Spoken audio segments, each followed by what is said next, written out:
eta eskerrik asko etortzeagatik. Larraganenako aldarrian Gorlizen daukagu, demoraldi honetan, atoratuko ditugun hitzaldietatik hirugarrena da, gaurkoa, Elsa Campos López Fem eskutik. Como sabéis, tenemos en Gorliz la estela de Larraganena, gracias al Museo Arqueológico, hasta el próximo día 29. Y además de la exposición, hay una serie de visitas guiadas y conferencias. Las visitas están teniendo una gran acogida y van a ser los días 15 y 29 de agosto en euskera y los días 21 y 22 en castellano. Sobre la charla de hoy, con el tema de la intervención arqueológica de la Inmaculada Concepción de Gorliz, todo lo que nos enseña una actuación arqueológica sin precedentes, decir que su ponente Teresa Campos López, que es doctora en arqueología y profesora de la Universidad del País Vasco. En el 2007 dirigió la excavación que tuvo lugar en la zona norte de la iglesia de la Inmaculada Concepción de Gorliz, de la que hoy nos va a hablar. Tanto su tesis como los proyectos de investigación en los que participan versan sobre la arqueología preventiva. Pertenece al grupo de investigación de patrimonio y paisajes culturales, dentro de cuyas líneas de investigación quedan enmarcados muchos de los trabajos posteriores a aquella excavación que fue objeto de su memoria fin de máster y ha sido también uno de los elementos que se analizan en su tesis. Así que, ¿quién mejor para que nos hable de todo ello? Los dejo con Teresa.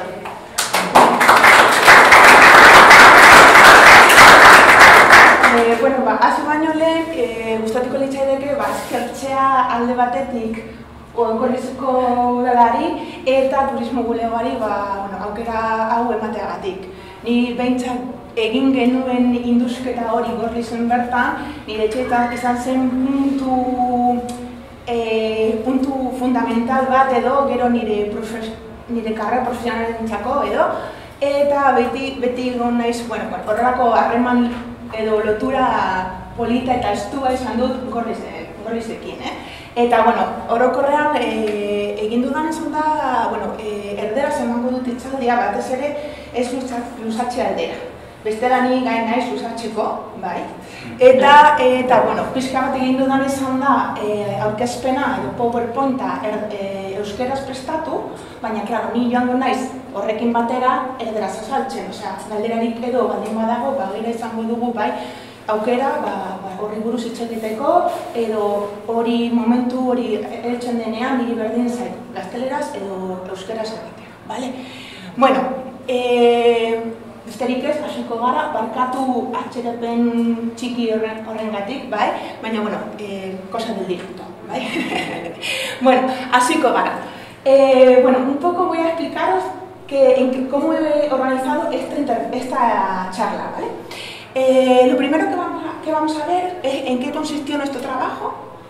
Bien, luego me gustaría también compartir con vosotros un poco qué trabajo hicimos una vez terminada esa intervención, porque yo ya tuve la oportunidad de venir aquí a Gorliz un poco también a explicar qué habíamos investigado justo casi cuando acabamos. Pasaron unos meses. Entonces, hoy en día tenemos la suerte de tener muchísimos más datos porque hemos seguido investigando gracias a la información que estuvimos recogiendo en esa excavación, en esa intervención. Entonces, pues un poco también lo que vamos a ver hoy no son solo datos arqueológicos, también es la investigación que se ha hecho a raíz de esos datos. Luego, el punto más importante, obviamente, será la secuencia documentada y los resultados obtenidos, que lo que haré será un poco ir marcando desde el punto de vista histórico qué fue apareciendo y a la misma vez os voy a ir explicando qué cosas hemos ido investigando a partir de ahí, ¿vale? Y luego, para mí, una cosa muy importante es por qué Gorliz es una referencia. Gorliz, la intervención que realizamos en Gorliz. Normalmente, a veces, en las charlas, solemos empezar un poco del contexto general. Pues no sé, como si me hubiera ido yo, pues vamos a hablar de la Alta Edad Media o de la Edad Moderna en Vizcaya, que es un poco mi tema de investigación aplicado a la arqueología, pero luego hablo del caso concreto de Gorliz. Yo lo voy a hacer justo al revés. Voy a hablar solo de Gorliz, pero mucho de Gorliz, para que luego veáis todo lo que han aprendido los demás gracias a Gorliz. A ver si lo conseguimos. Un poco para colocarnos, aunque yo creo que casi esto sobra, ¿no? Pues un poco estamos en Gorliz, ya sabéis que, vais a ver un poco la situación, no sé si se ve muy bien, aquí tenemos la iglesia, todos sabéis dónde está, vamos, de hecho yo he ido a ver si aparcaba en el sitio donde esto, pero no he encontrado el sitio. Bueno, aquí tenemos, un poco para ya colocarnos en contexto, la zona de intervención, ¿bien? Bueno, aquí lo primero que vamos a ver es qué proceso seguimos nosotros cuando empezamos a trabajar, ¿vale? No es que así por ciencia infusa aparecen los arqueólogos a ver si hay algo, no va por ahí. Estamos al lado de una iglesia, ¿bien? Y todas las iglesias están protegidas. Hay diferentes niveles de protección. En este caso concreto, esta iglesia tenía un nivel de protección B, que quiere decir intramuros y 15 metros desde el muro exterior. No es una cosa rara, es decir, todo Euskadi, incluso la nueva ley de patrimonio del año pasado, lo sigue marcando. ¿Qué pasa?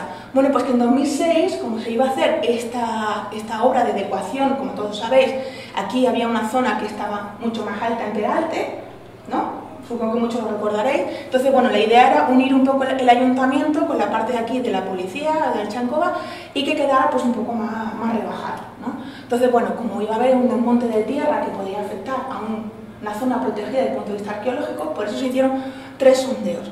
Esto fue en 2006. De estos 3 sondeos, teóricamente, el único que dio resultados fue este, el que he marcado en rojo. ¿Por qué? ¿A qué me refiero con resultados? Empezaron a salir enterramientos. Diferentes fases de enterramiento, lo cual era predecible, porque todos sabemos que en muchas de las iglesias, en la parte sur, pues hasta que los cementerios se llevaron fuera de las poblaciones, de los pueblos, pues bueno, lo normal era enterrar dentro y luego se llevan fuera y luego se iban llevando dentro, ¿no? Bueno, digo que estos sondeos no dieron resultados porque, entre comillas, ahora vamos a ver que sí que hay niveles arqueológicos aquí, ¿vale? Pero bueno, un poco para que veáis también, quiero hablaros también de metodología arqueológica, de cómo organizamos nosotros el trabajo y cuál es nuestro proceso. Bueno, pues una vez que ya vimos que habría que hacer un control de los trabajos de obra que se iban a llevar a cabo, se planteó de diferentes formas, ¿no? Una vez hechos los sondeos que estaban aquí, en esta zona, esta fue toda la extensión que documentamos, pero no toda se documentó de la misma manera. Lo que hicimos fue, esta parte central, que era la más cercana al ayuntamiento, así se excavó en extensión, es decir, se excavó quitando los niveles contemporáneos con máquina y tal, luego ya era todo a mano, ¿no? Y luego la otra parte, que podía ser un poco la más alejada a esa supuesta zona más caliente desde el punto de vista arqueológico, bueno, pues se realizó un control, así. Lo que pasa es que, bueno, al final todo eso documenta y la extensión, como vemos aquí, pues fueron pues 100 y pico, o sea, 1000 y pico metros cuadrados. Eso, en una excavación urbana, es una cosa rarísima. Te puede pasar en una carretera que está en mitad del campo, cuando hay una obra, con lo que se llaman despoblados, es decir, pues las ermitas que están en los montes donde no suele haber continuidad de poblamiento, pero una excavación de esas características, con esa cantidad de metros, en un núcleo que todavía se mantiene habitado, es sin parangón. Bueno, pues quizás parte del éxito de los datos de esta intervención fue también cómo se planteó desde un principio. Y ahora os voy a ir explicando por qué digo esto. Bueno, a raíz de esa intervención, ¿vale?, que salieron un montón de datos, una serie de fases, como ahora vamos a ver, etc. Una vez terminada, tú presentas un informe a Diputación, el Gobierno vasco, bueno, y ahí se queda la cosa.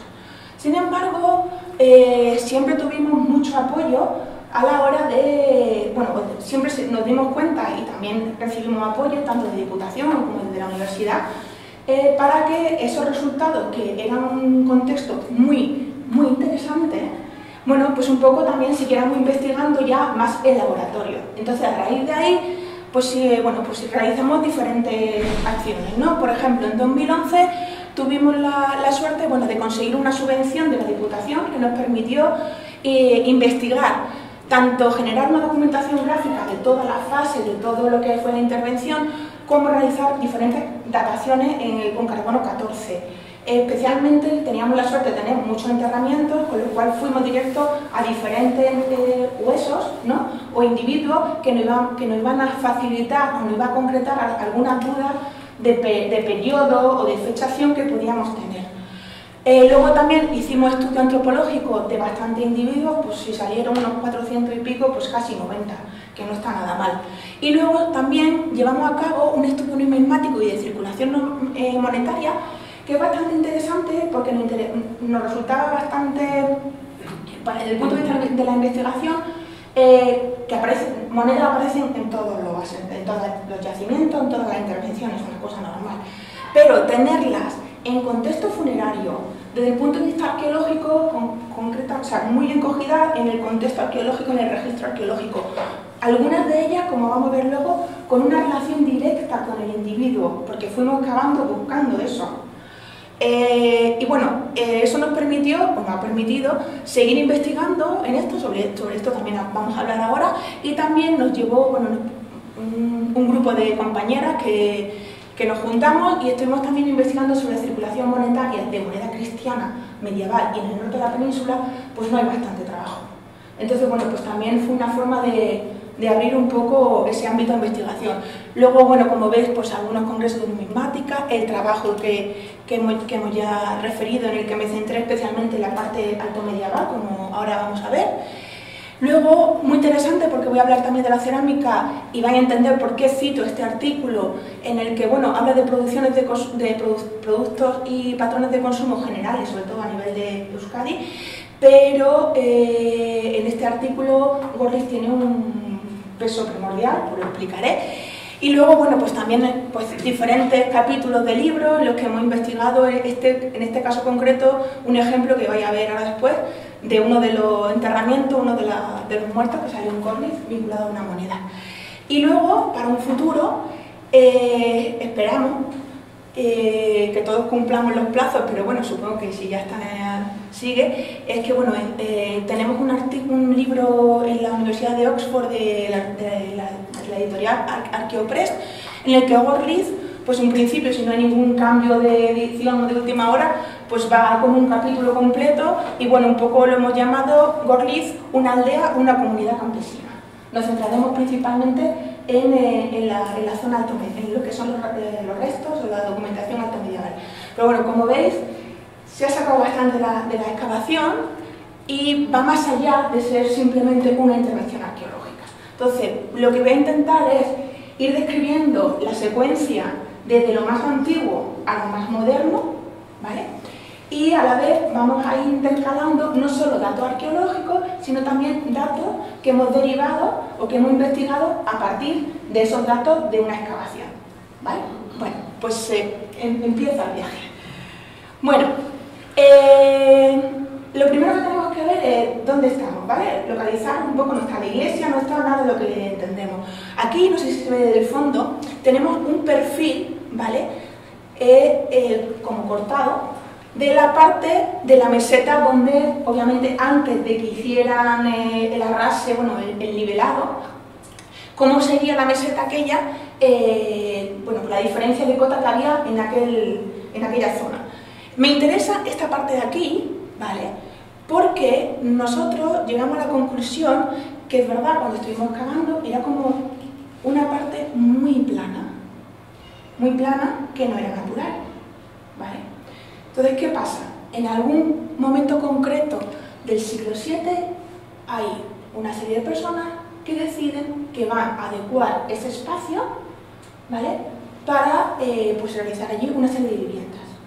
Por eso ese es nuestro punto de arranque. Según nuestro registro arqueológico, desde cero, es decir, no tenemos evidencia que antes de ese momento del siglo VII hubiera otra estructura de habitación, de trabajo, ¿vale? Vamos a partir que es desde cero, en ese punto concreto. Bueno, pues un poco aquí lo que tenemos son las estructuras que documentamos de esa primera fase, la más antigua.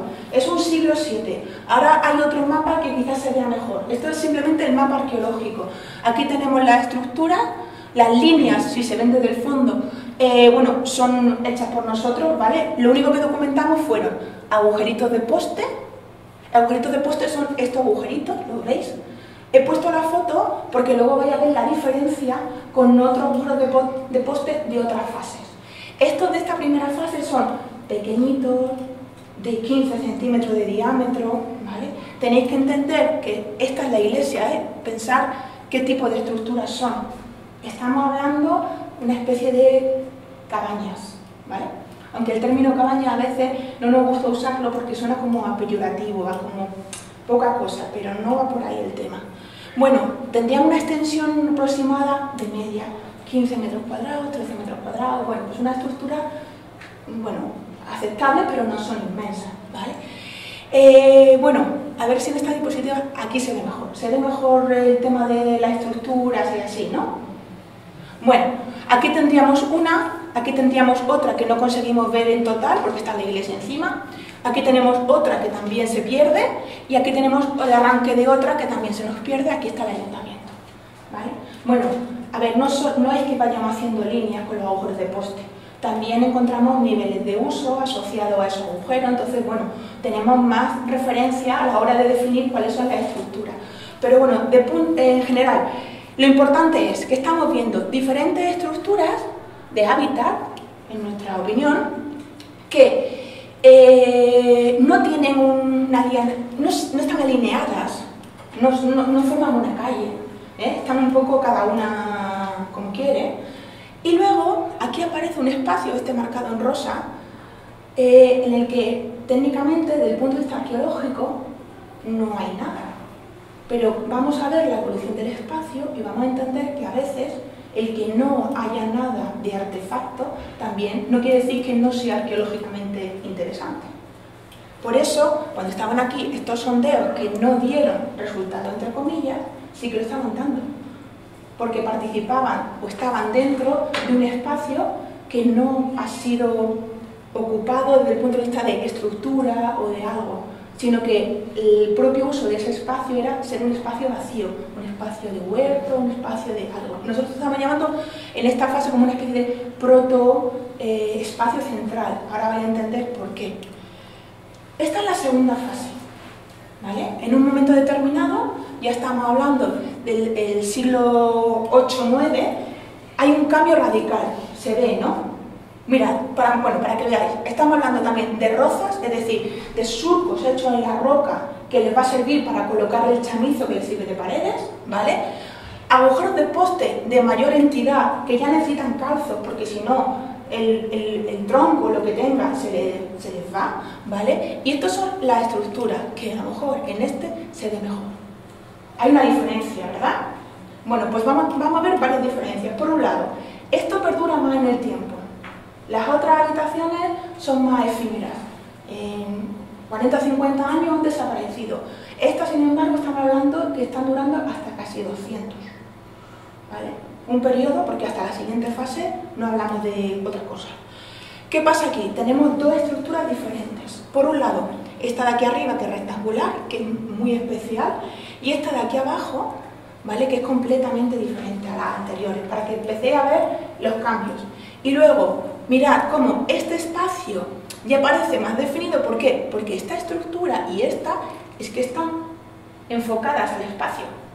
Están ahí, como de vistas a un espacio que no sabemos si es de tránsito, de huerto, ¿vale? Pero que sigue aquí, sin usarse técnicamente, o entre comillas, porque no hay estructuras que estén encima, pero sí que se usa porque está claro que las personas que estaban habitando lo tenían como parte integrante de lo que era su espacio de vida, ¿vale?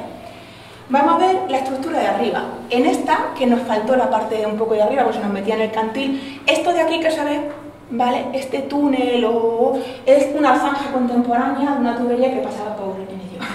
Entonces, bueno, pues sí, está documentado, obviamente, porque nos corta el registro, pero bueno, no quita que esto... Bueno, esta primera fase de esta estructura rectangular es muy interesante, es bastante más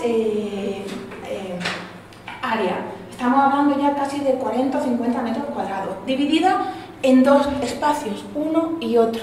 Bien, aquí veis cómo está como una especie de espacio que luego este agujero poste como que hace un tabique, ¿no? Una pared que separa. Luego teníamos aquí un hogar, aquí teníamos un hogar, ¿vale? Y bueno, pues bastante interesante, ya está marcando que es una estructura, bueno, algo diferente a las demás, y ahora vais a ver por qué. En un momento determinado arrasan ese primer uso que tiene, la siguen usando, Pero pasa esto, y es que aparece esto de aquí, que es esto, ¿vale? Esto es un suelo. Es el único suelo que hemos documentado en una estructura de hábitat, aquí en Gorliz. Algo importante sería esa estructura si tiene un suelo, porque el resto no lo tenía. Y otro punto más, aquí, en este agujero de poste, encontramos el único enterramiento que está vinculado al hábitat alto medieval. Es de un niño pequeño, un perinatal. Eso es muy normal. Hace poco, en julio, si no recuerdo mal, salió en las noticias en el Telever, así que Aranzadi también había encontrado en Guipúzcoa, también excavando, un enterramiento de un niño perinatal en un agujero de poste, en una casa, bueno, pues era del Cobre, creo recordar. Es una costumbre extendida, tanto geográficamente como en el tiempo. ¿Qué significa esto? Porque esto tiene un significado. Para empezar, que esta estructura pues tiene algún valor simbólico, porque tiene suelo, porque si hay un niño perinatal que ha muerto al nacer, porque fue uno de los enterramientos que estudiamos, claro, están diciendo que lo vinculan a la comunidad, porque eso es lo que significa esto, hombre.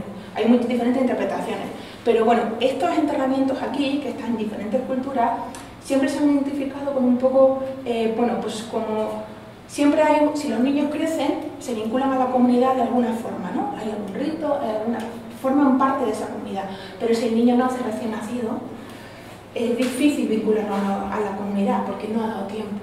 Entonces, esa forma de vincularlo a la comunidad un poco después de fallecer, pues bueno, pues es una forma de simbólicamente mantenerlo unido, pues incluso a la madre. Hay también referencia a esa pertenencia, todavía pertenece o estar dentro del útero materno. Hay una simbología que se desarrolla, pero bueno, lo que es importante es que, bueno, que es lo que más o menos se entiende es que es una forma de vincularlo a una comunidad, ¿vale? No enterrarlo fuera o en otro sitio, sino como a lo mejor necesita más protección, ¿no?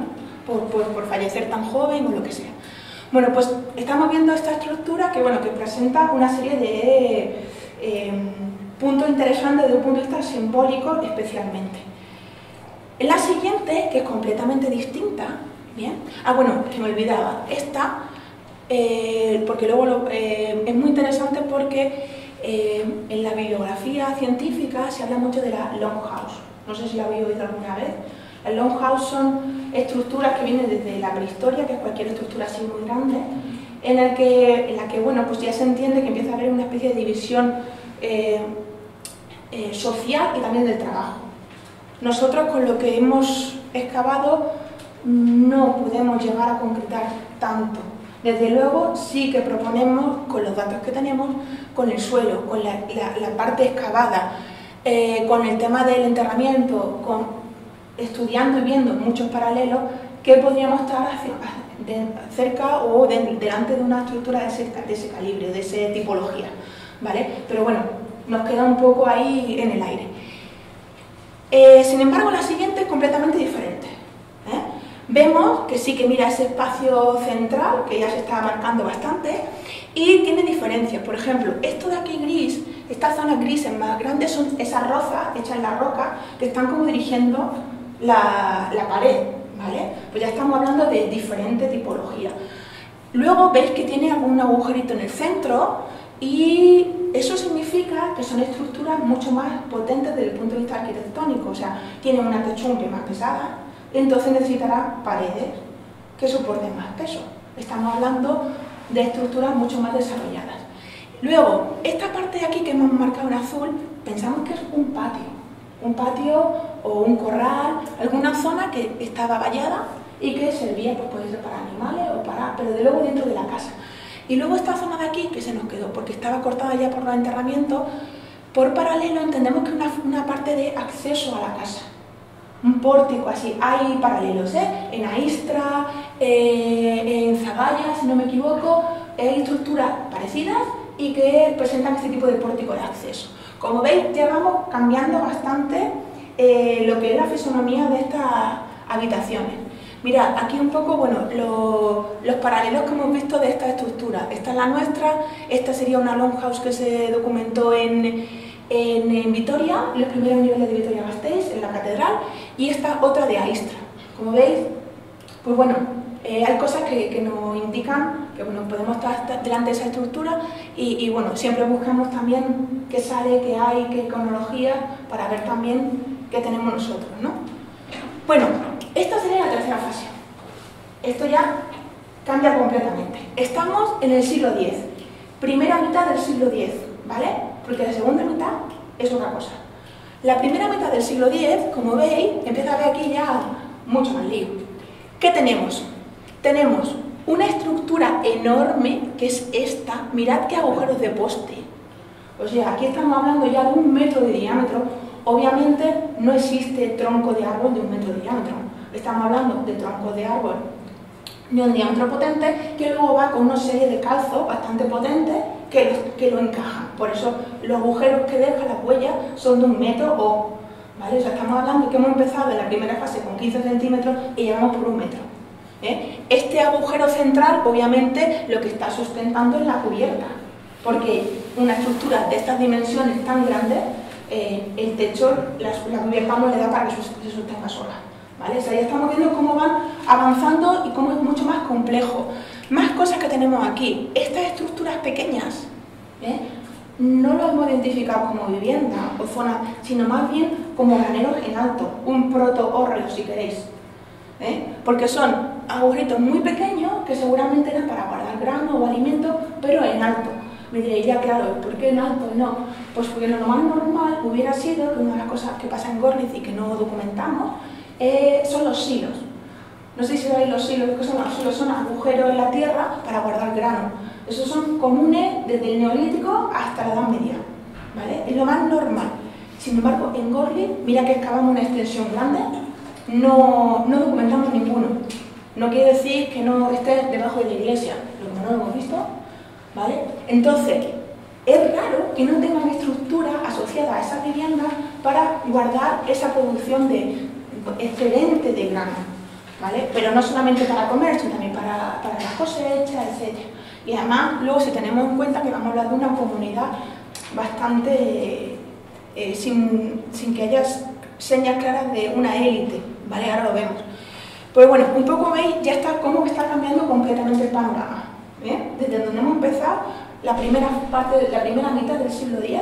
El siglo X es muy importante sobre todo en la cornisa cantábrica, bueno, ya si hablamos de Euskal Herria todavía más, hay fechas concretas, el siglo VIII, el siglo X, el siglo XII, donde se producen una serie de cambios bastante significativos. No solamente como se ve en Görlitz, estos tipos de registros, tipos de cambios se documentan en muchísimos más asentamientos y yacimientos, es una cosa que ya está estudiada en plan macro. Y bueno, pues el siglo X es uno de ellos. Entonces aquí hay un cambio radical. ¿Por qué? Porque estamos viendo una estructura muy grande, estamos viendo que hay estructuras anexas que están sirviendo a actividades concretas y estamos viendo este espacio que antes era central de cultivo, de tránsito, de lo que sea, ahora sabemos a ciencia cierta que es tránsito. ¿Por qué? Porque tiene un suelo.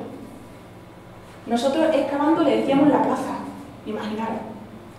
¿Vale? O sea, en el siglo X, en la primera mitad, aquí hay un espacio para la comunidad, ¿vale? Con lo que eso conlleva de significado, porque es un espacio de todos y de todas, ¿vale? Con una estructura donde ya empieza a haber diferencia en lo que es las actividades que se hacen y una incipiente, desde luego, separación o división del trabajo. Pues estamos en ese momento y llega la mitad del siglo X y aparece esto. Esto es un enterramiento. O sea, muchos enterramientos. Un cementerio. Esta es la parte de la excavación donde aparece. Este es el suelo y aquí tenemos los enterramientos que cortan ese suelo. ¿Por qué es importante esto? Y esto ya me lleva a la segunda fase de la intervención, que es los enterramientos. Pero justo estamos aquí, en la muga, ¿vale? Es importante porque nosotros de esto no hemos encontrado ni templo ni nada de nada. Quiere decir que en un momento determinado, mitad del siglo X, hay una comunidad que está explotando un territorio, que empieza a haber una división del trabajo, desde luego compleja en cierto sentido, porque quien haga estas estructuras, y ahora vamos a hablar de la cerámica y vaya a ver que tiene que ser compleja porque sí, desarrollada, decide que se acaba el hábitat. O sea, la cerámica ahí nos lo marca de una forma clarísima. La gente está viviendo y en mitad del siglo X deciden que ya no viven más, porque eso ahora va a ser un cementerio. Que el cementerio además ocupa el espacio más simbólico de la comunidad, que es el espacio de todos, ¿vale? Entonces llega un momento en el que ya, a partir de aquí, ya no tenemos registro cerámico. Desaparece toda la cerámica de cocina, toda la cerámica de hábitat, ya no está. Esta gente que vivía se ha ido a otro sitio, pero han puesto aquí el cementerio. Va la primera parte. Bueno, es que a veces son cosas un poco complejas, ¿eh? No lo sé. Bueno, mirad, un poco para resumir esta primera parte y ya meternos con el tema enterramiento, porque hay como una película con dos partes, ¿no? Entonces, aquí lo que tenemos, un poco para que veáis, lo importante que es, siglo VI o siglo VII, donde entendemos a nivel Cornisa Cantábrica y sobre todo Euskal Herria, pero bueno, sobre todo estamos hablando hasta donde se ha investigado, que es sobre todo Álava, algo en Guipúzcoa muy puntual, pues porque las intervenciones o los registros arqueológicos que se han documentado son muy puntuales en extensión, sobre todo, aunque interesantes. Y luego, paralelo con Gorliz, por ejemplo, en Guipúzcoa tenemos Santa María de Zarauz, pero no se le escapó ni pico metros cuadrados.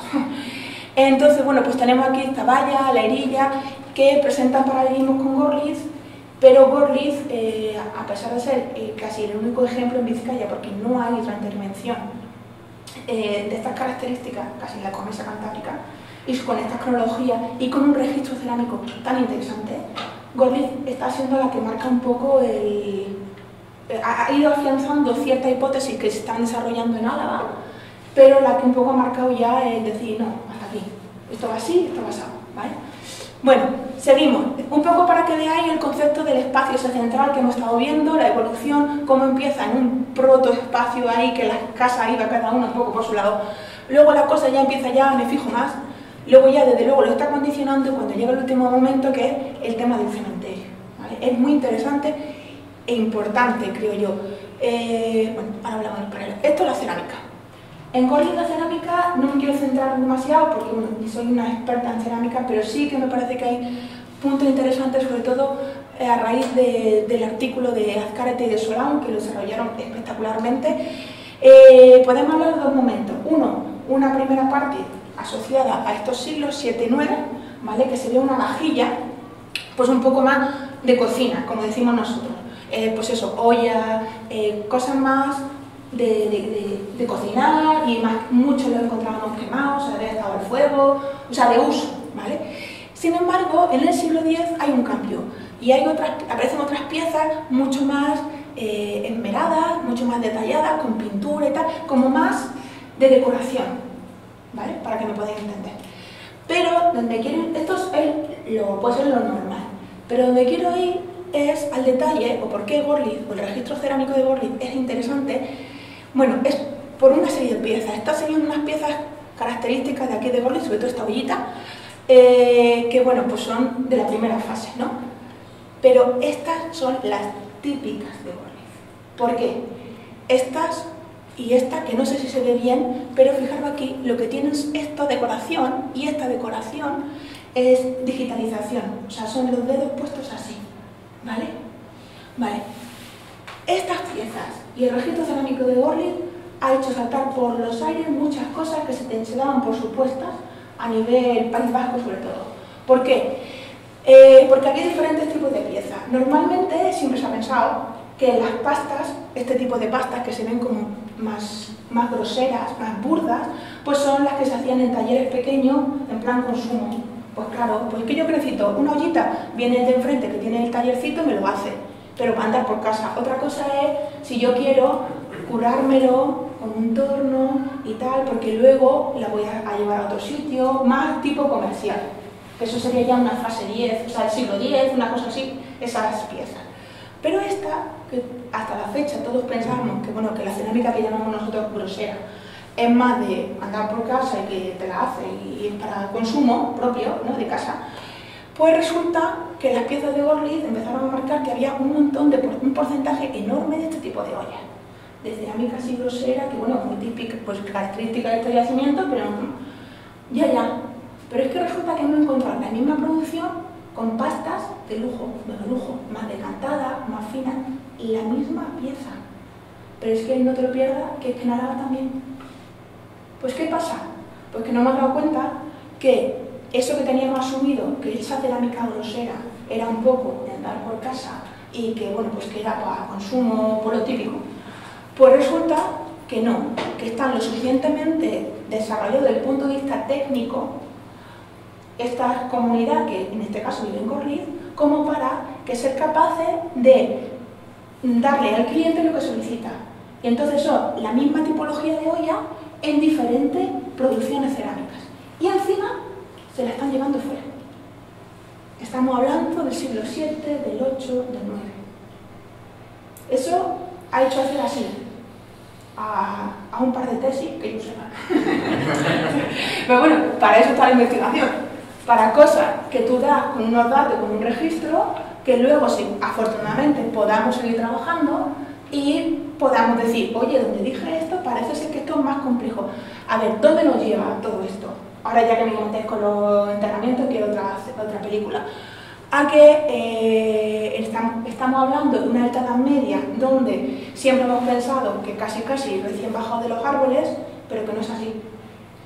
Podemos hablar, tanto en un siglo VI, VII ya, en macroespacio, de existencia de ciertas élites locales, sí, en ciertos puntos, pero en otros puntos estamos hablando de comunidades con un cierto poder y capacidad de organización, ¿vale?, como es este caso. ¿Vale? Entonces, bueno, pues ya estamos viendo que hay espacios comunes, que saben que hay urbanismo que se organiza. Bueno, estamos hablando de sociedades realmente con un punto de desarrollo serio, ¿vale? Pero bueno, un poco ahí es donde estamos. Llegamos a bueno, esto es una de las piezas, por ejemplo, de pintura roja, ¿veis? La pasta esta sobre todo se ve mucho, por eso la he puesto, tiene otra forma, ¿no? Otra textura. Bueno, pues como hemos hablado, en el siglo X, segunda mitad, aparece ese cementerio en la parte comunitaria del hábitat, justo cuando dejan de habitarlo, ¿no? Estas personas se van a otro lugar, no sabemos dónde, porque no lo hemos documentado, no lo hemos registrado. Lo que sí es interesante es que ese espacio cementerial nosotros no lo hemos asociado a ningún templo, a ninguna estructura de culto, ¿vale? Me podréis decir, bueno, pues será que no lo habéis visto. Bueno, sí, puede ser. Pero, a ver, tenemos noticia, o el registro arqueológico muchas veces nos marca que normalmente los templos suelen estar cerquita, cuando no uno encima de otro. Por ejemplo, la segunda fase que hemos visto, teníamos ese edificio, un poco desde el punto de vista simbólico, interesante, ¿verdad? Vale. Luego desaparece eso y ahora, mirad estos enterramientos, ¿vale? Esto ya estamos hablando del siglo X-XI, son enterramientos que están hechos en la roca, con lajas, mirad estos sin las cubiertas, hay algunos hasta con doble cubierta, como aquí, ¿veis? Esto es justo al lado del pórtico de la iglesia, ¿vale? Entonces, estos enterramientos que estaban en plan beta, en la roca, casi muy bien guiados con calles, que se les ve una forma, una tipología, que luego voy a ver la diferencia con otras fases, por eso lo pongo. Bueno, pues sí que están asociados a una estructura que es esto, que también tenía en un último momento dos enterramientos dentro, ¿vale? Esta estructura nosotros lo hemos identificado como una pequeña ermita, ¿vale? Entonces estamos hablando que en un primer momento hay un hábitat, en un momento determinado aparece un espacio cementerial que no hemos visto templo. Lo normal hubiera sido para nosotros encontrar ese templo cerca de esto. Si hemos visto la ermita del 11, ¿cómo no vemos la de la primera mitad del 10? ¿No?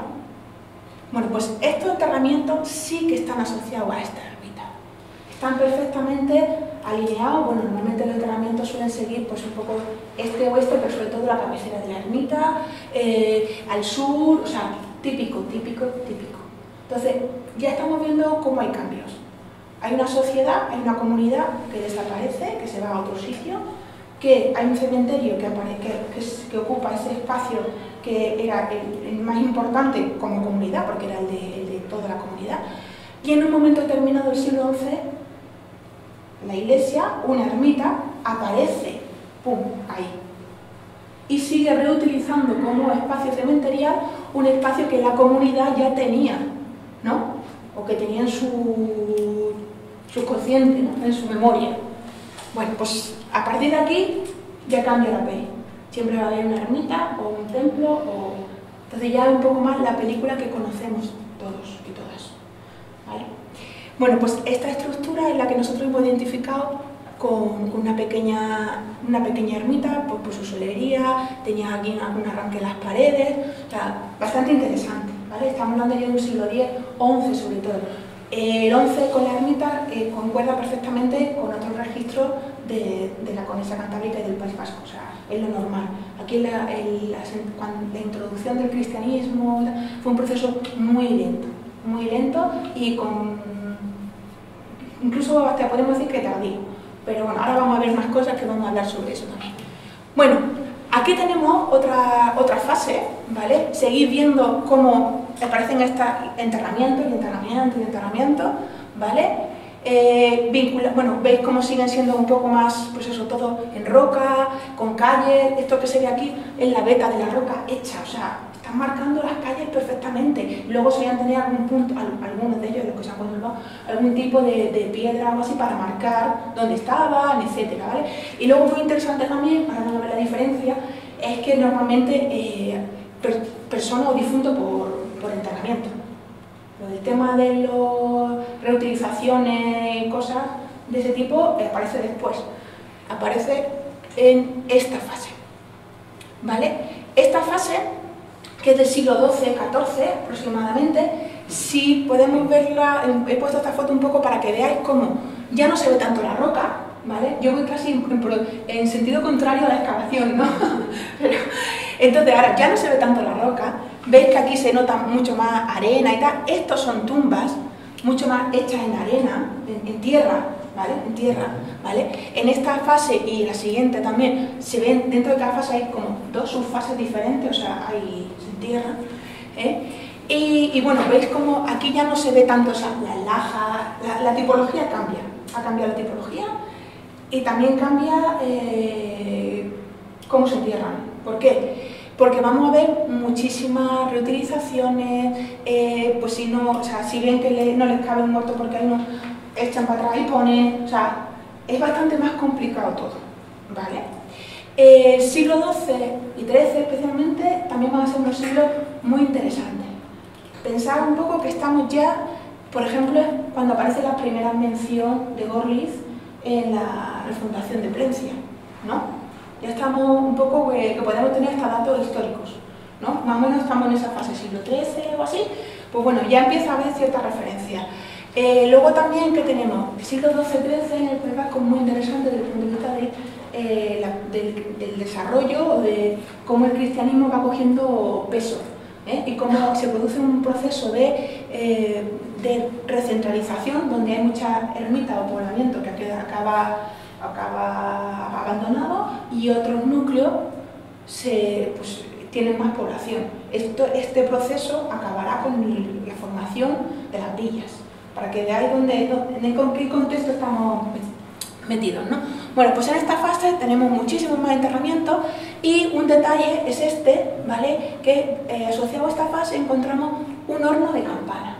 Un horno de campana que obviamente haría la campana de la ermita que estaba cerca, ¿vale? Este horno, ¿por qué es interesante? Es un horno de tipología horizontal. Os he puesto aquí un poco la imagen para que veáis a qué nos estamos atendiendo, porque luego hay otro diferente. El tema de las campanas, los maestros campaneros es interesantísimo, porque si lo que yo hablaba antes de los enterramientos de niños en agujeros de poste dentro de las casas, no sé qué, es simbólico, esto también. Y luego vamos a ver monedas, que todavía más. Entonces, ¿qué pasa? Bueno, esto está sacado de un tratado del monje Teófilus, que es del siglo XII, que es un poco lo que siguen siempre para saber cómo se hacían las campanas. Es extremadamente difícil coger este tipo de estructuras arqueológicamente. ¿Por qué? Porque los maestros campaneros se ocupaban muy bien cuando se iban de arrasarlo todo, porque podía llegar otro y copiarle la técnica. Entonces ellos mismos, conforme salían, iban dejando, o sea, arrasando. Entonces, bueno, este es significativo, bueno, no tiene mucho diámetro, sería una campaña pequeña, una esquina quizás, y bueno, simplemente, bueno, pues que lo conseguimos documentar, y bueno, pues no deja ser uno de los hornos de campana aquí en Vizcaya, se han documentado poco, hay más ejemplos en Guipúzcoa, y siempre aparecen cerca de la iglesia, incluso dentro de la iglesia, al lado de la torre, porque claro, donde menos distancia hubiera para subir la campana, ¿no? Y bueno, pues un poco para que veáis la diferencia ahora del siguiente que otra tipología. Pero bueno, antes de eso vamos a hablar un poco del tema monedas. Monedas han salido bastante, 50 y pico en toda la excavación. Muchas de ellas, bueno, en niveles pues de limpieza o lo que sea. Pero en esta fase, por ejemplo, unas 11 o 12 desde el punto de vista asociadas a esos niveles de enterramiento. Y 7 de forma clara a algún individuo, ¿vale? Normalmente, bueno, pues tienen simbología, tienen mucha simbología. Dejar una moneda en el enterramiento de alguien, bueno, cualquier cosa que sea una moneda es un acto lleno de significado. No están ahí porque sí, ¿vale?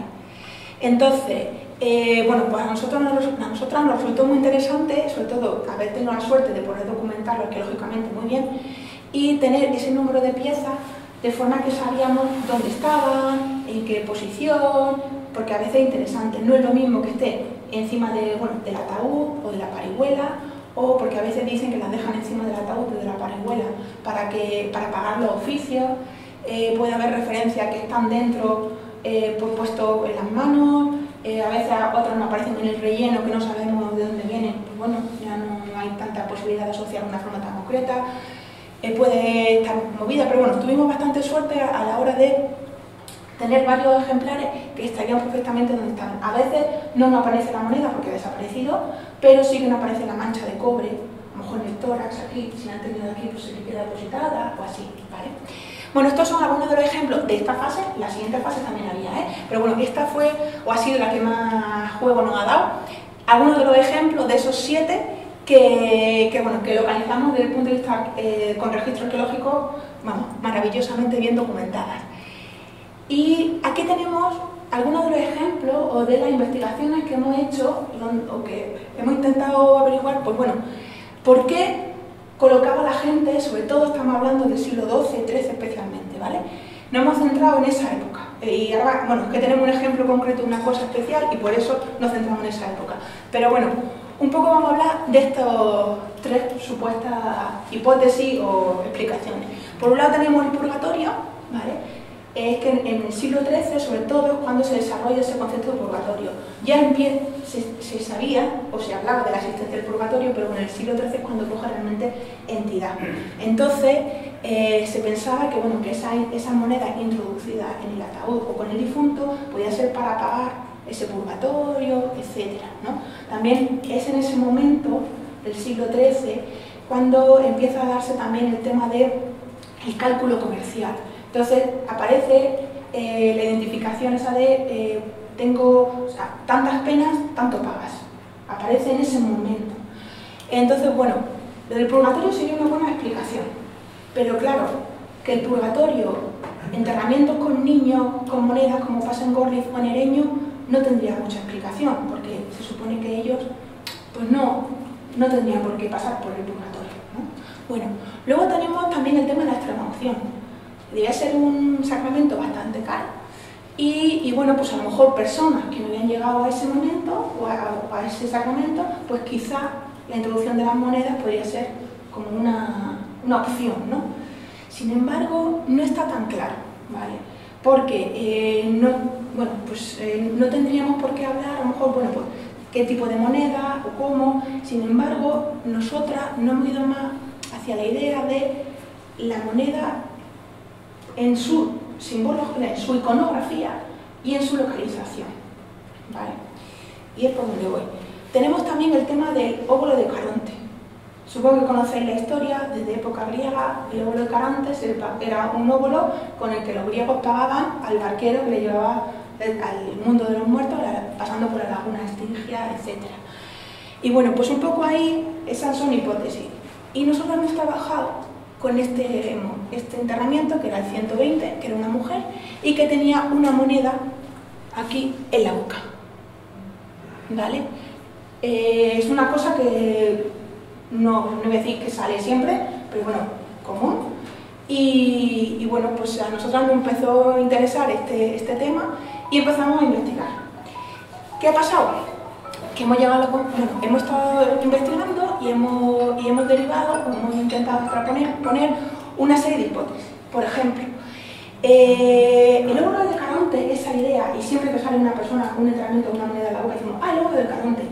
No es tan sencillo y es mucho más complicado también en el País Vasco, porque es una costumbre que reaparece de golpe en el siglo XII-XIII. Y es bastante raro que de golpe una cosa desaparece, una costumbre, y luego vuelve a aparecer. Tiene que haber otro nexo. Esto tiene que aparecer por otra cosa. Y ahí es por donde hemos intentado salir. ¿Qué pasa? Sabemos que en el siglo VII hay algunas necrópolis carolingias que, pues que aparecen en enterramiento que usan el tema del óvulo de Caronte, pero que empiezan a cambiar ese concepto de moneda por el de hostia consagrada. Entonces, ¿qué es lo que pasa? Estamos viendo cómo la Iglesia se está adueñando de una costumbre pagana y la está transformando, ¿vale?, en algo acorde con su dogma, ¿vale? Bueno, eso está estudiado así en el siglo VII y es una cosa que parece bastante interesante. También sabemos que hay muchos teólogos medievales que hacen un paralelismo entre las monedas y las hostias consagradas, las hostias, ¿vale? ¿Por qué? Aparte de la forma, tenemos que tener en cuenta que es a partir del siglo XI cuando se sustituye el pan por el tema de las hostias en la Eucaristía. Entonces, ahí vemos cómo la Iglesia ya no es algo que lleva el fiel, un pan. No, ella ya se hace dueña de lo que yo doy, es esto que es especial, que tiene una forma parecida a la moneda y a veces hasta una iconografía casi de moneda, porque se le ponía algún tipo de señal. De hecho, hay algunos teólogos medievales que a las hostias consagradas las llaman denarii, o sea, denarios, ¿no? Están haciendo un paralelismo claro y muchas veces ellos también dicen que son en las hostias y en la moneda aparecen todos los emperadores, claro, el del cielo y el de la tierra.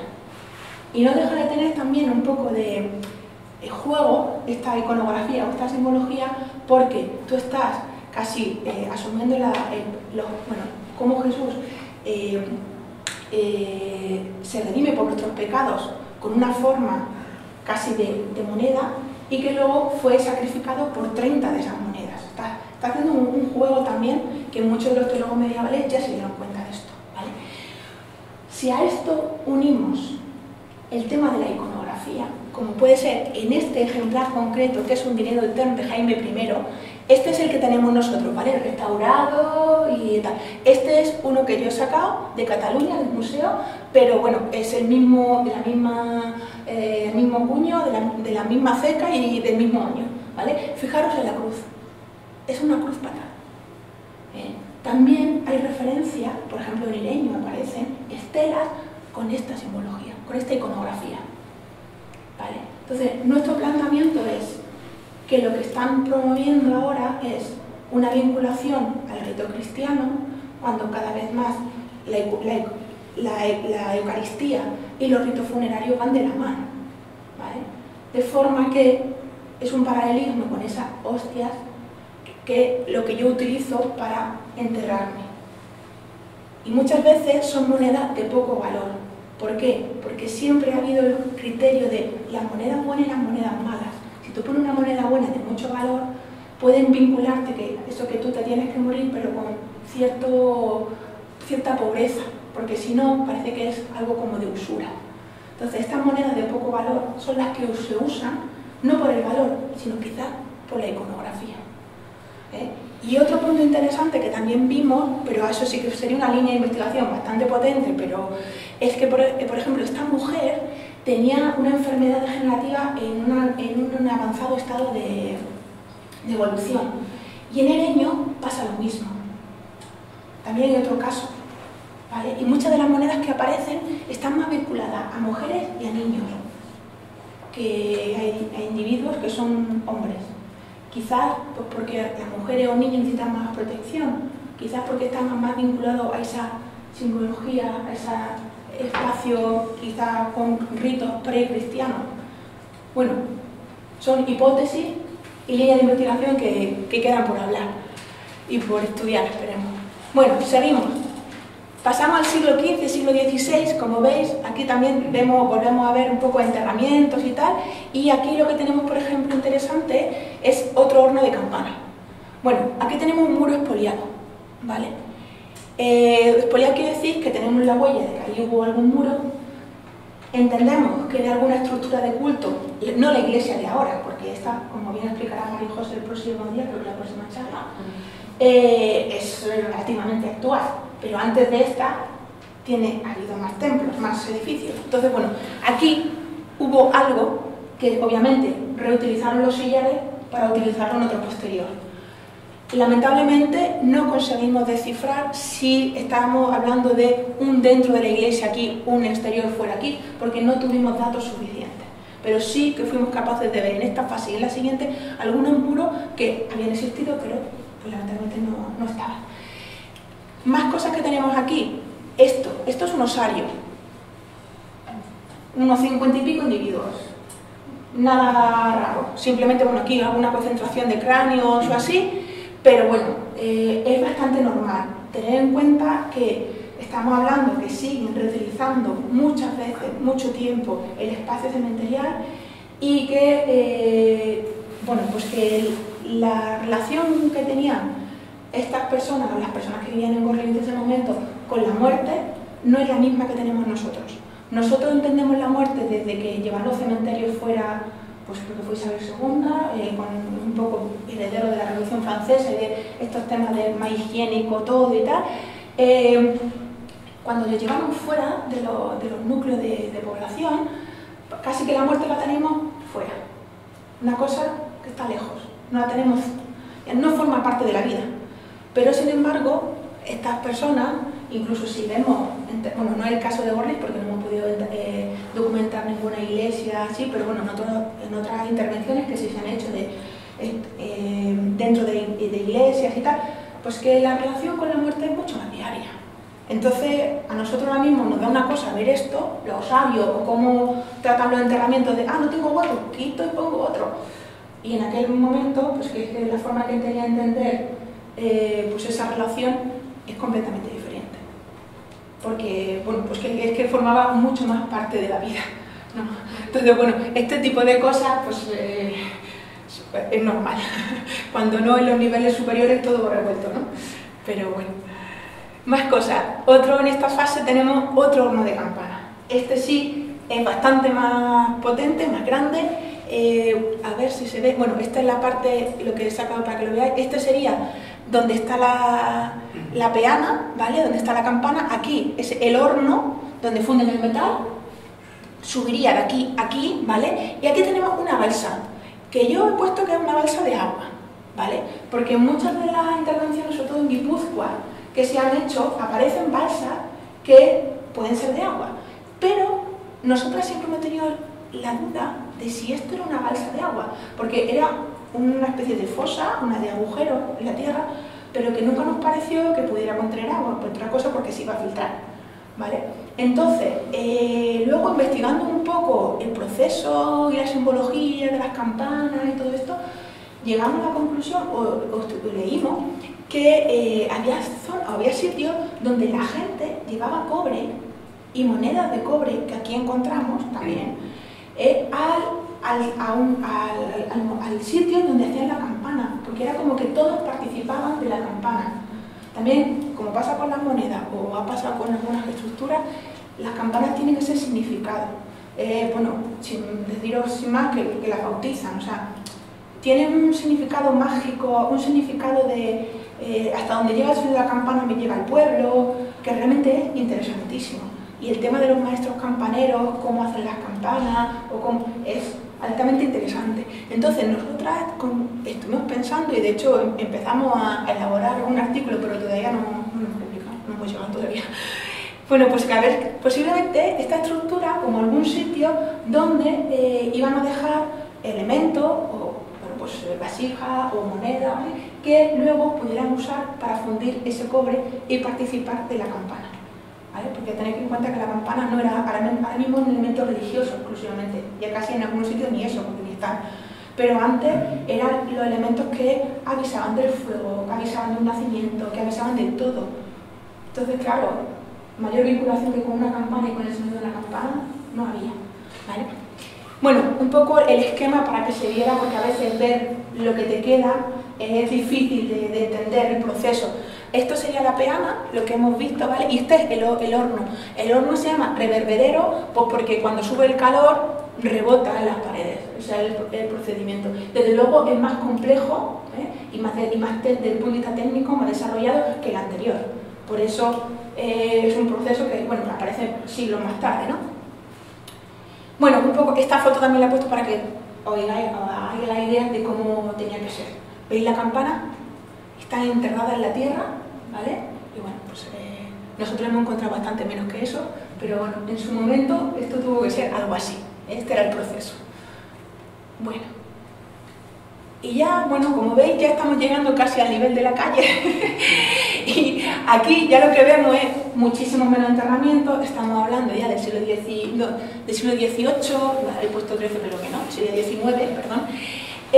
Bueno, estamos viendo ya cómo hay muchísimo menos enterramiento. También los niveles de arrastre son mayores. Tened en cuenta que se ha asfaltado, que hubo un frontón, que es decir, es la capa más superficial al uso continuo de un espacio que se ha sido habitando. Bien, y aquí, por ejemplo, interesante es este muro, ¿vale? Este muro, sí, esto es el ayuntamiento, para que os hagáis una. Aquí está la entrada de la iglesia.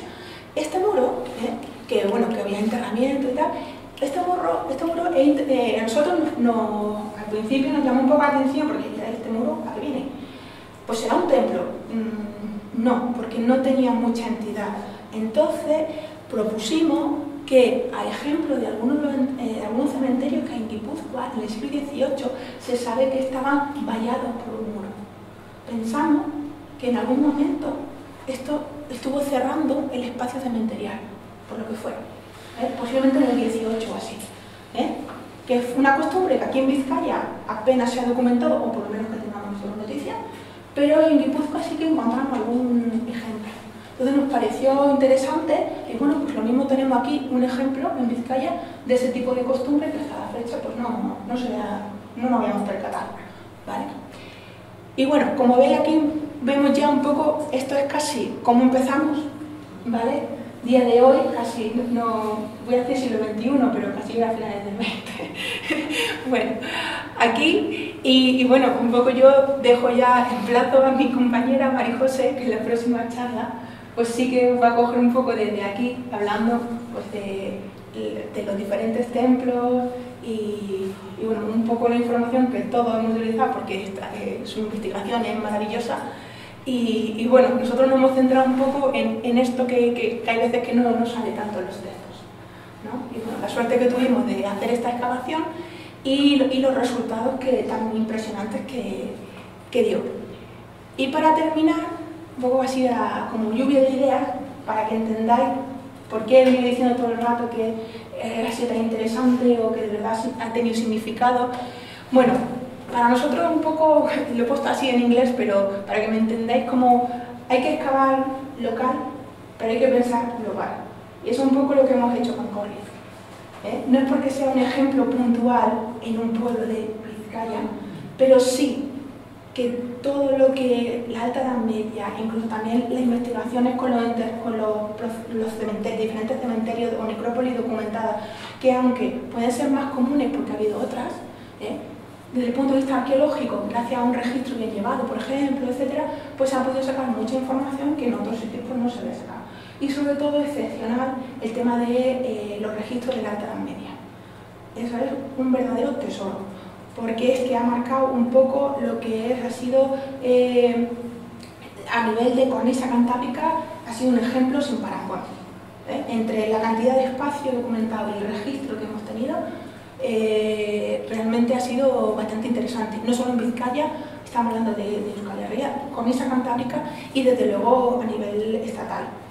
Porque otras intervenciones así de esta magnitud, por ejemplo, pues han hecho en Madrid cuando han estado excavando para las autovías, pero es que son contextos completamente diferentes. Y desde luego en poblaciones que siguen ocupadas en el tiempo es excepcional. Más cosas que tenemos. El tipo de arqueología o de intervención arqueológica que se hizo con una metodología que nosotros pensamos que fue muy acertada para el tipo de registros que se esperaban, tanto de enterramientos como de posible poblamiento alto medieval, al excavar tan abierto, es cuando pudimos ver agujeros de poste, casas. Si hacemos pequeñas intervenciones, eso no se ve. Entonces ahí fue una confluencia de factores que a veces vemos que lo que empieza bien acaba todavía mejor. Este ha sido un ejemplo.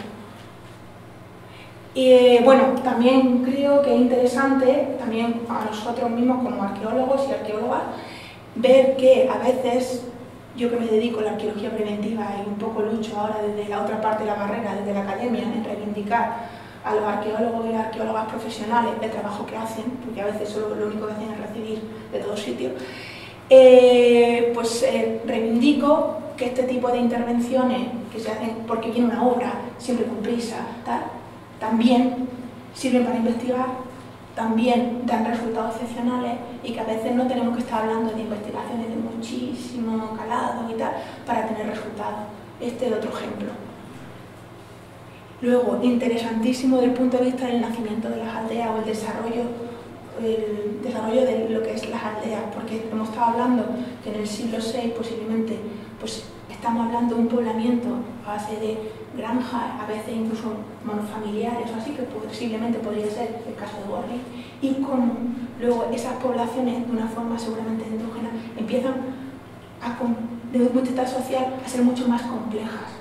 Estamos en un proceso ahora mismo estudiando ese paso, es muy interesante y que está dando unos resultados excepcionales.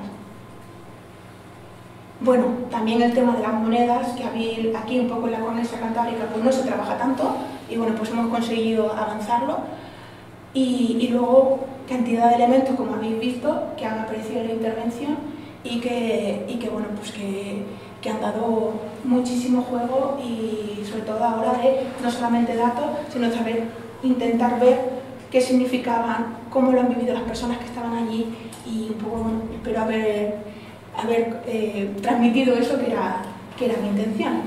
Y bueno, sin más, espero que haya resultado interesante. No sé si...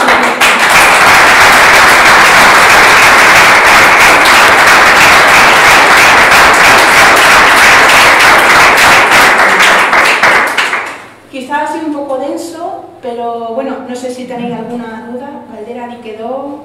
Se encontró un arpón, una punta de arpón. ¿Arpón?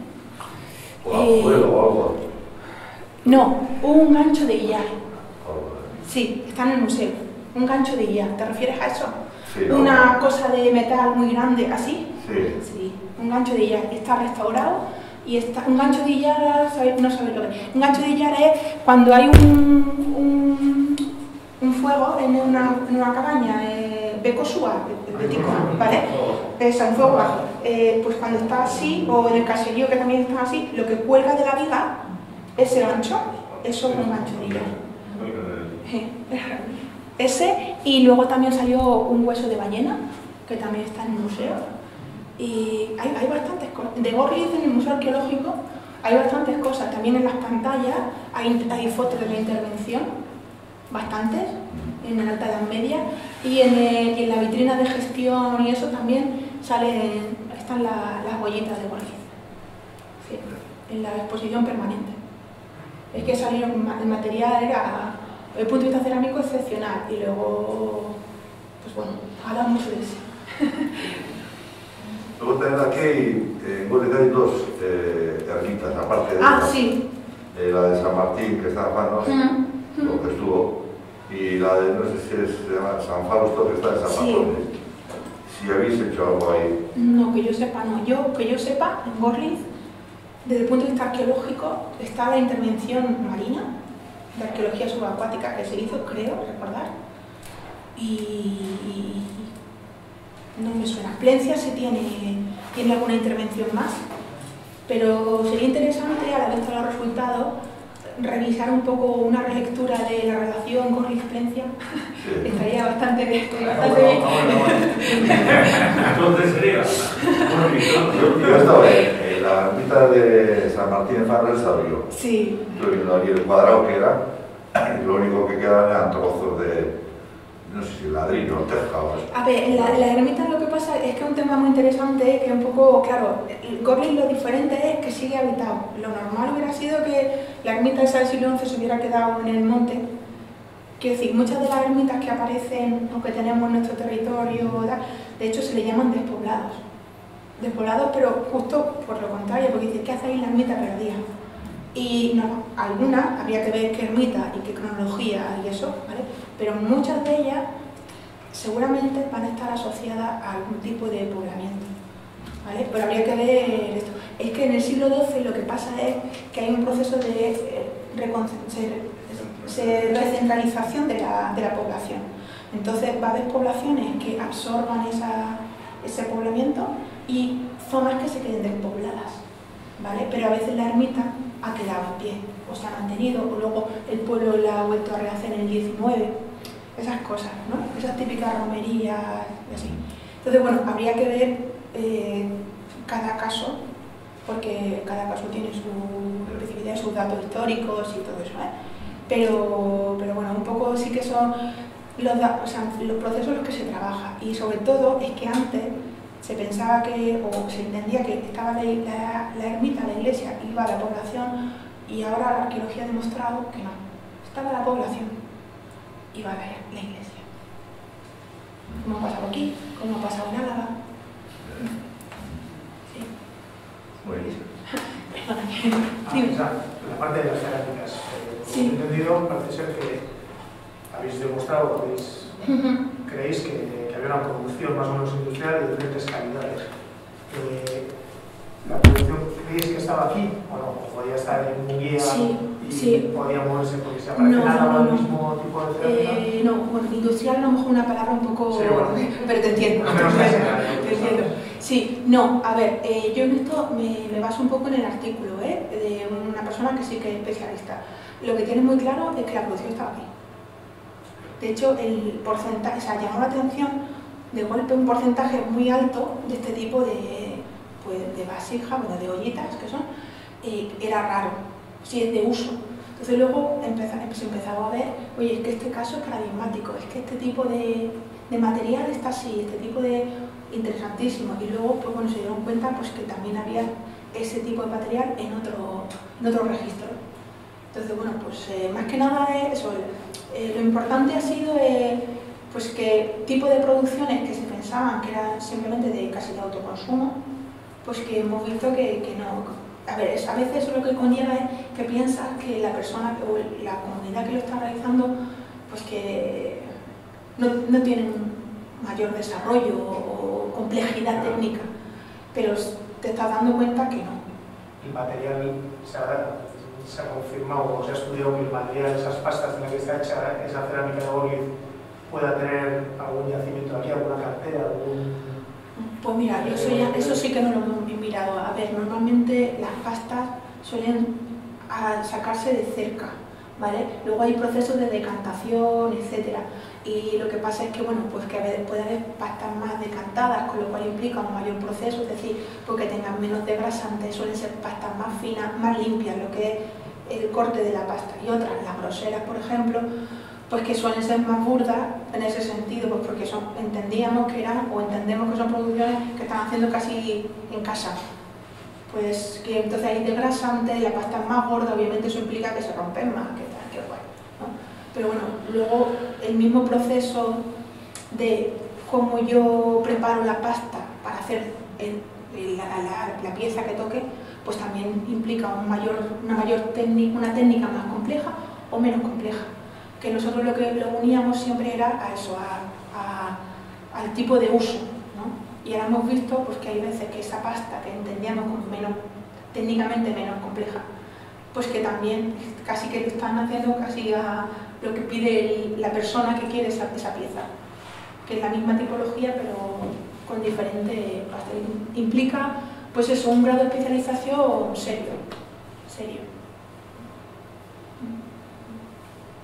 Y sobre todo llamó la atención eso, el registro, tanta cantidad de cerámica que salió y el registro tan bueno y bueno y la suerte que tuvimos de poder cogerlo en cada estrato arqueológicamente y bien con una cronología seria que luego hemos perfilado con dataciones, también con análisis de pasta, etcétera, ¿eh? Pero bueno, un poco es cuando ya hace todos los datos hacen así. Kanpaia eskiari osorik zegoen. Ese es el bakarrik ikusi duzuna, zati bat. No, zati bat es la bea, baina ez. Claro, eskia egon zen Lisa, bertan. Sí. No, dice la campana, que sí hemos visto la campana. No, lo que tú ves es el molde. El molde casi la vean de abajo. Lo que te hacen de ladrillo para que el molde no toque el suelo. Porque claro, el molde, a ver si es de cera fundida, como sería posiblemente la campana de tipología vertical, la más compleja, el molde sería a lo mejor de madera y luego de arcilla y tal, y el hueco que queda entre un molde y otro es lo que rellena con el bronce, con el cobre.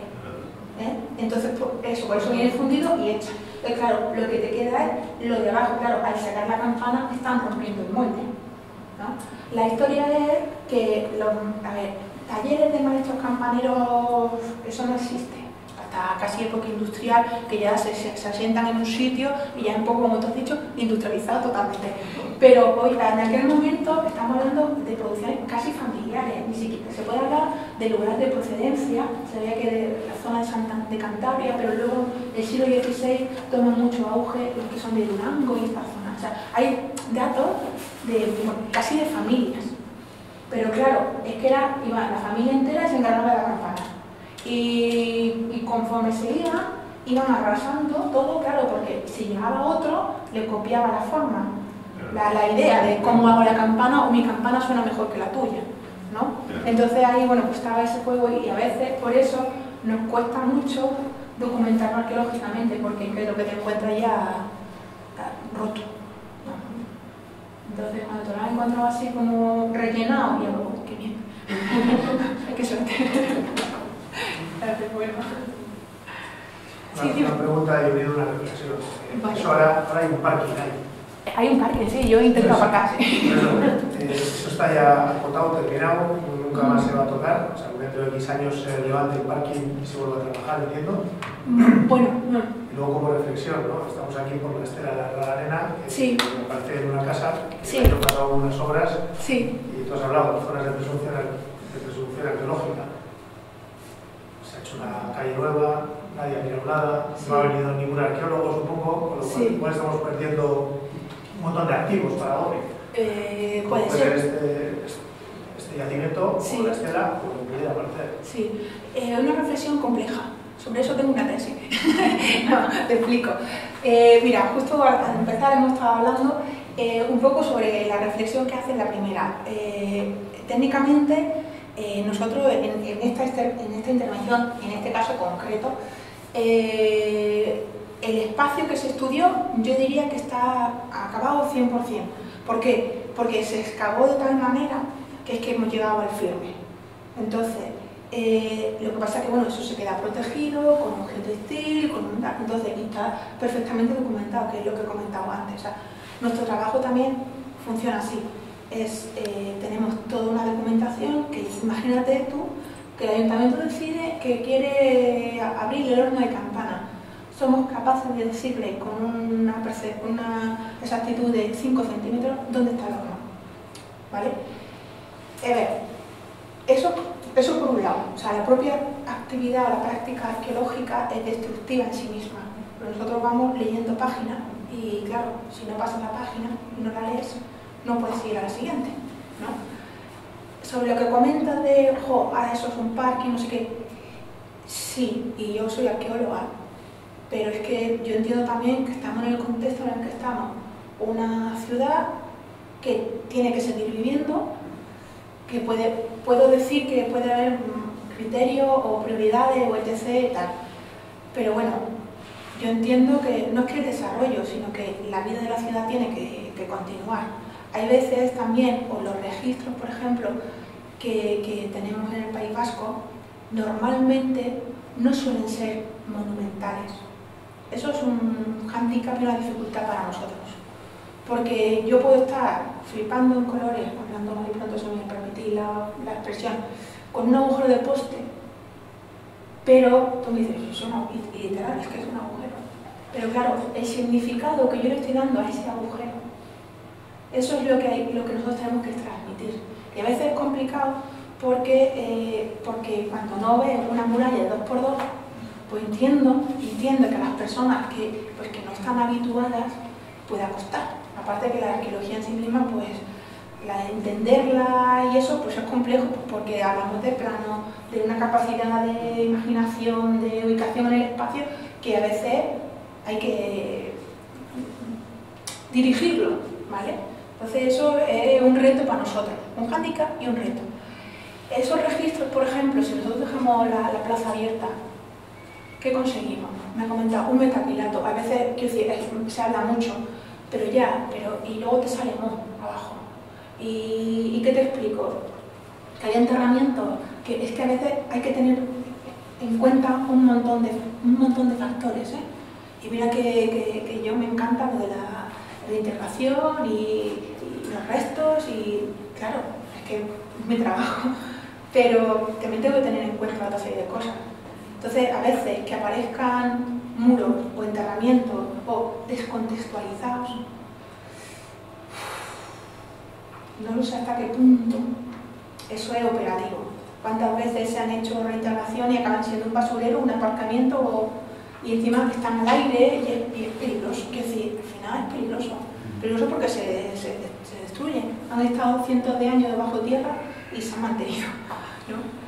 Y luego, pero bueno, yo también diría, como he dicho antes, habría que ver cada caso, cada ejemplo concreto. Luego yo también tiraría a ver si ese espacio es público o qué plan tiene la administración competente o si es privado. Es que hay un montón de variables, un montón. Y luego también lo que has comentado, lo de la casa, eso, a ver, suele pasar. A ver, la legislación, llevamos 35 años, bueno, el año pasado cambió la ley de patrimonio, ¿vale? Pero desde el punto de vista arqueológico, lo que es las zonas de presunción arqueológica, las zonas que te obligan a saber que vas a excavar o lo que sea, se mantienen iguales desde hace 35 años. La legislación del País Vasco en su momento, en el 97, que fue cuando surgió, bueno, del 95 si queremos, que empezó la cosa un poco a ponerse en marcha, realmente fue vanguardista, ha conseguido un montón de cosas y se tiró más hacia a lo máximo más que a mínimos. Hoy en día, obviamente, la práctica y la gestión pues nos ha enseñado que tiene huecos, obviamente, ¿vale? Pero aún así, bueno, pues yo diría que cumple su función. Casos como concreto de la estela y tal, pues pueden pasar. Hay muchas, no se puede proteger todo. También, por ejemplo, las villas están protegidas, ¿vale? Pero claro, las villas se tomó en su momento la decisión de intramuros. Hoy en día, afortunadamente, sabemos que extramuros también hay un montón de cosas. Si no, casi todavía más interesante que intramuros, porque está todos los basureros, todos los vertederos, todos los fosos. ¡Guau! Ahí sí que hay información, ¿vale? Entonces, quiero decir, en un momento determinado, quizás que las labores de catalogación, de actualización de inventario, etcétera, que se podrían mejorar, pues quizás sí. Quizá mejorando eso, pues a lo mejor este tipo de ejemplos pasarían menos. Pero bueno, son cosas que pueden pasar, que aparezcan elementos así. Normalmente eso de, uy, han llegado, se pusieron y había una... Esas cosas se suelen saber. Hay ejemplos que aparecen de casualidad y te aparece un poblado o elementos puntuales como la estrella que a lo mejor está descontextualizada, eso es imposible saber, ¿vale? Pero bueno, lo normal es que cuando se vaya a hacer una obra, la administración, si le preguntan, ya sabe que puede algo haber o que sorpresas puede haber, pero no es lo normal. A veces sale en la prensa o así, eso. Uy, llegaron, se pusieron, y dice como, no. Me acuerdo en Pamplona, en la Plaza del Castillo. Aquello fue sonado. Uy, se han puesto a hacer un parking y resulta que hay una necrópolis islámica, de aquí te espero. Digo, perdona, yo no soy de Pamplona, pero Plaza del Castillo, vamos. O sea, no, qué bueno. Y lo del comentario. Yo he estado, también hay una parte que es el valor afectivo, digamos, ¿no? Sí. Y luego el ver estructura o no ver estructura. Yo estaba pensando, yo soy nacido en la calle San Francisco, sí, en Bilbao. Entonces, claro, el convento San Francisco pues tendrá una valoración y para mí algo que hoy en día está protegido, aparece por ahí algo que jamás habíamos visto, habíamos oído hablar de ello.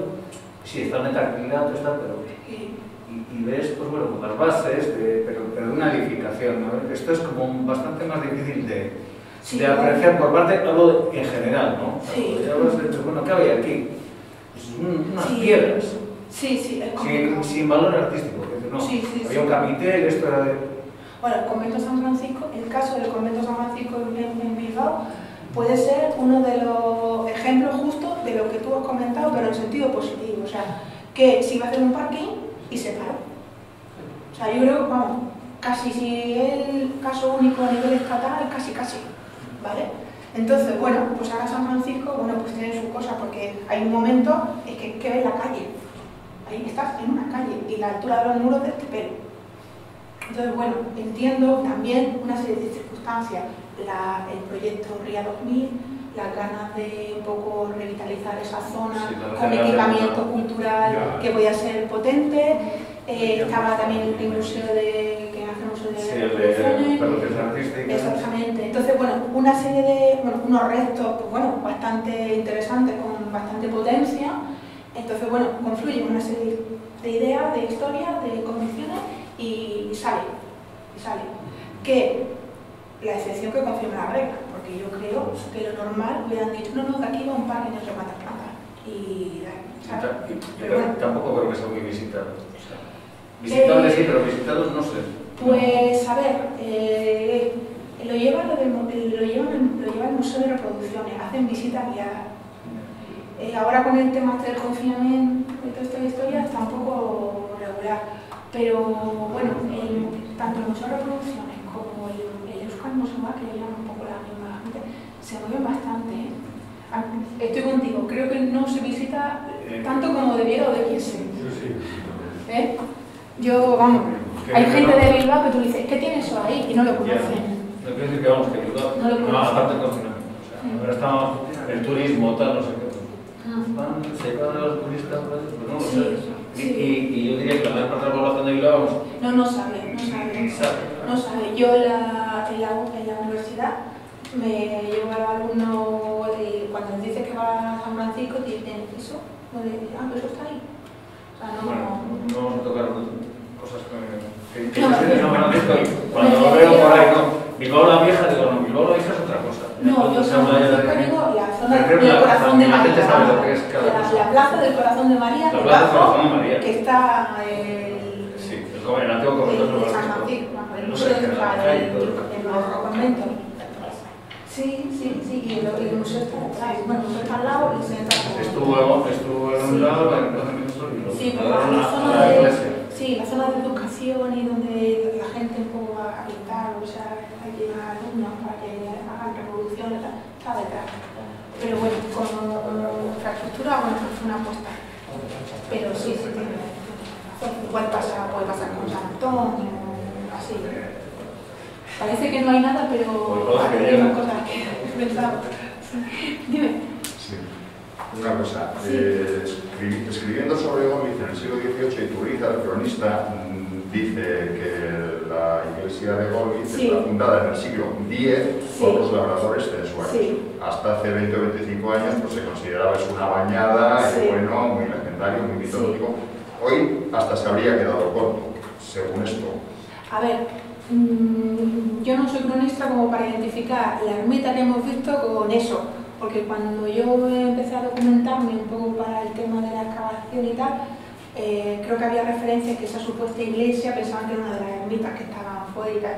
Quizás sería interesante una revisión a la vista de los datos arqueológicos que quizás pudiera, pues no sé si modificar, pero desde luego a lo mejor sí Claro, es que nadie nos contó definir de mejor, labradores censuarios. afirmar o... Dices, pues son labradores censuarios, podría estar detrás del tema de que todavía ni siquiera estamos dentro del dominio eclesiástico Sí, sí. ni del dominio feudal, somos eso, Sí, de bueno, independiente, claro, lo que pasa, y no solamente el caso de Gorliz, Claro. que hoy en día, gracias a la investigación, pues estamos viendo que hay ciertas cronologías, sobre todo aquellas que aparecen en crónicas Sí. o en cartas pueblas o así, pues que a lo mejor habría que, Bien, no bien. voy a decir que son falsas porque no es eso, Claro. sino entender el contexto en el que se escribe, ¿no? Porque, por ejemplo, pasa con las villas también.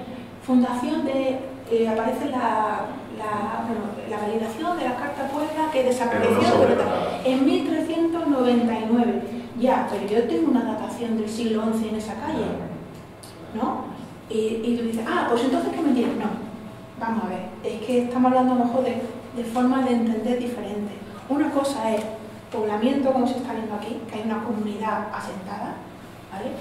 Y otra es cuando viene una iglesia, la iglesia, que es una forma de poder. También, por ejemplo, en la carta de la refundación de Plencia habla de monasterio, Sí. ¿vale? Gorliz, un monasterio. Monasterio también es un concepto que no tenemos que entenderlo como el hombre de la rosa. No. Es un monasterio casi, pues como estudió Iñaki García Camino en su tesis, más de centro de recursos. ¿Vale? No es como lo entendemos ahora nosotros que tenemos una mentalidad que hemos leído, hemos visto películas, no va por ahí.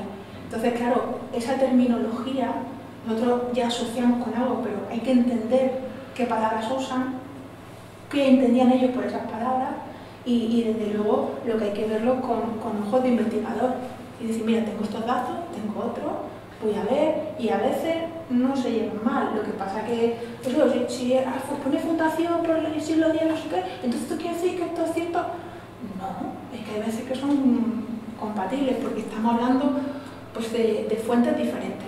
Y a veces pues, el que escribe está pues, intentando señalar una cosa, cosas que a veces pues, la arqueología pues, te dice de otra forma porque yo le hago caso a la piedra. Entonces... No, pero en este caso la arqueología pasa de la ciencia del desengaño a la ciencia de la ilusión, porque pues sí, resulta puede ser. nos da mejores noticias de los que esperábamos. Sí. No, desde luego, últimamente, en los últimos años, Sí, han sido el muy País Vasco fructíferos. interesantísimo porque desde luego estamos asistiendo a un momento en el que muchas de las cosas que se planteaban, pues gracias a la investigación científica estamos viendo, bueno, pues que hay datos, bueno, para mí muchísimo más interesantes y esperanzadores.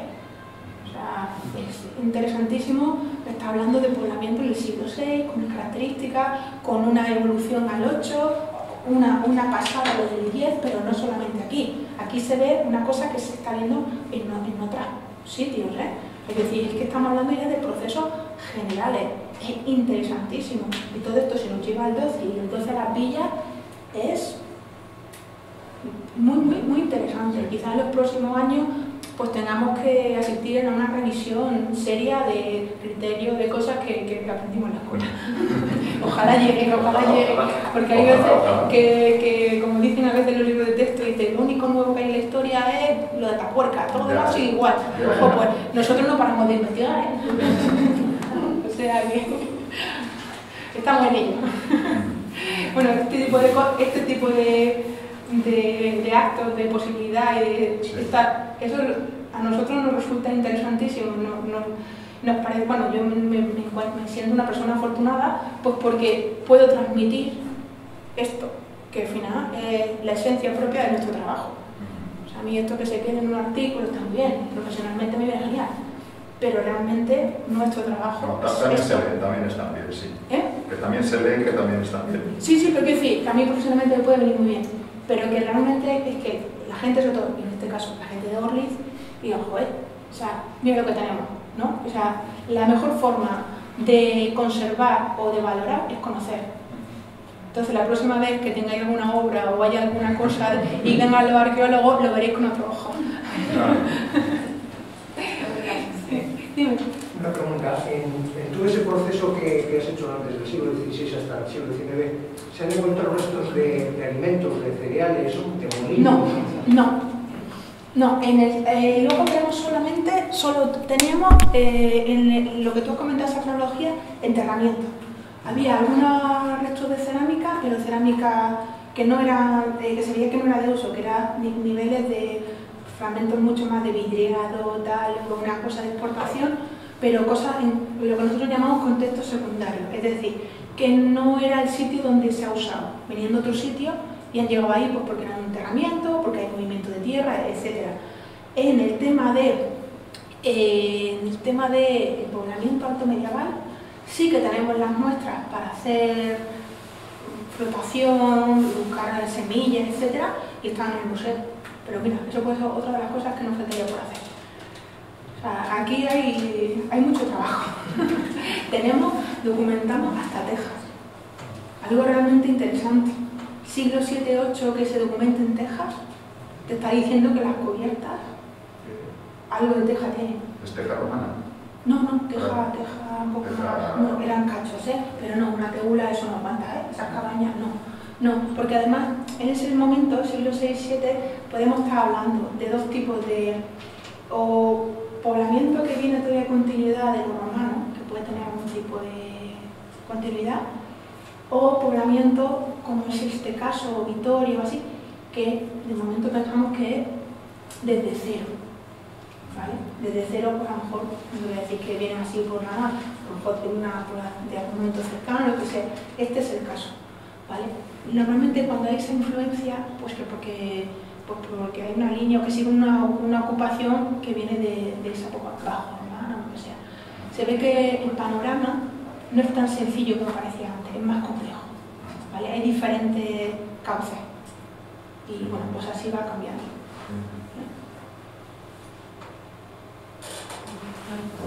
Pues, bueno, es que recasco, Teresa, por estar aquí y os emplazo el día 27 para seguir con la historia de Gorliz con María José Rodríguez. Es que recasco.